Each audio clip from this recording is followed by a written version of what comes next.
monde, j'espère que tout le monde va bien. Vidéo aujourd'hui sur la rumeur de l'arrivée de Christian Eriksen au Paris Saint-Germain, qui est d'ailleurs aussi convoité par l'Inter de Milan. C'est un peu logique, hein, la rumeur enfle, car bien entendu il est en fin de contrat et que c'est un joueur de qualité. Je vais vous dire mon ressenti sur ce joueur, ses qualités, ses défauts, et si vraiment, je dis bien si vraiment le Paris Saint-Germain cet hiver a besoin de ce profil, car il est vrai que c'est pour moi la vraie question qui se pose. Christian Eriksen est un footballeur danois de 27 ans qui a été formé dans 2 clubs au Danemark entre 1995 et 2009. Il a ensuite rejoint l'Ajax d'Amsterdam où il effectuera environ 162 matchs pour 32 buts marqués. Il a été champion des Pays-Bas en 2011, 2012, 2013 ainsi que vainqueur de la Super Coupe des Pays-Bas en 2013. Il rejoindra ensuite, vous le savez tous, les Spurs de Tottenham en 2013 où il effectuera 300 matchs pour 69 buts marqués avec un palmarès malheureusement vierge. À noter tout de même qu'il était finaliste de la dernière Ligue des Champions, même s'il a perdu, voilà, c'est à noter quand même. Il est aussi bien évidemment international danois.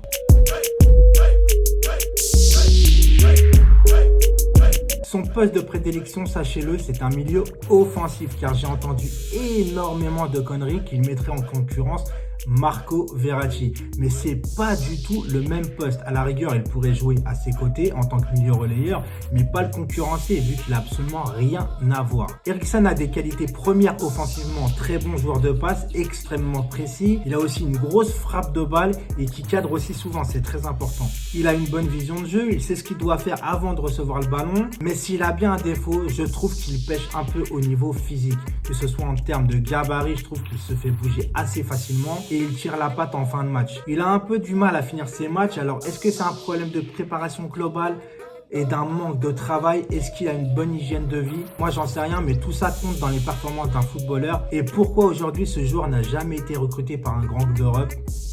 J'en sais rien, mais en tout cas pour moi il n'y a jamais vraiment de coïncidence.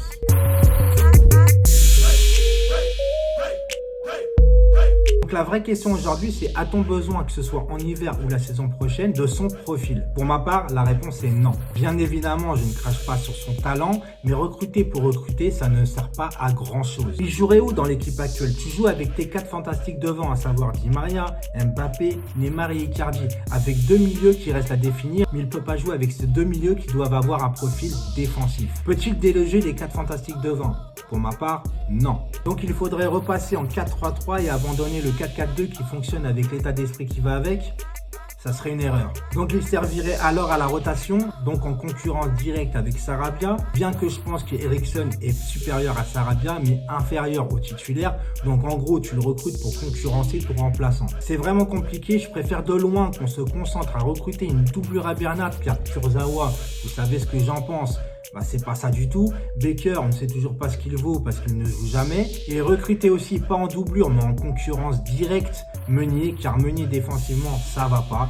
Et devant il ne sait pas centrer, qui pour moi vraiment pour un latéral doit savoir le faire. Ça m'embête un peu de toujours vouloir des joueurs sur des postes où vraiment on est loin d'être dépourvu. Empiler pour créer un embouteillage, faudrait vraiment pas tomber dans la politique qui ont fait défaut à Manchester City dans leurs premières années. Pour Eriksen par contre, est-ce un bon choix? Contractuellement déjà, bien évidemment. Par contre sur le plan sportif, peut-être également, vu qu'il serait dans un club plus huppé par ce système de grands joueurs au club. La renommée mondiale du PSG, qui je rappelle est une marque à l'international. Tu as le PSG et la ville de Paris qui est une étiquette. Mais il reste un hic. Il ne joue plus à Tottenham. Est-ce qu'il doit prendre le risque de venir au PSG pour ne jouer que les matchs les moins importants? C'est compliqué pour lui et je pense que son désir de jouer va prendre le dessus sur tout le reste s'il est compétiteur. Ma conclusion, c'est que c'est un excellent joueur, mais que dans l'état actuel des choses, compte tenu vraiment de notre effectif à ce poste, la dynamique du groupe qui est en pente pour moi ascendante, je trouve qu'on devrait chercher à renforcer nos faiblesses que de s'attarder sur des profils qui ne va forcément que nous concurrencer la partie de notre banc. Voilà, c'était tout pour moi. N'oubliez pas le petit like des familles qui aide ma chaîne à évoluer tout simplement. Si vous n'êtes pas abonné et que le cœur vous en dit, cliquez ici sans oublier d'activer la cloche de notification pour ne rater aucune de mes vidéos ainsi que mes lives. C'était Sex Lucidity. Portez-vous bien et restez connectés. À très vite. Ciao!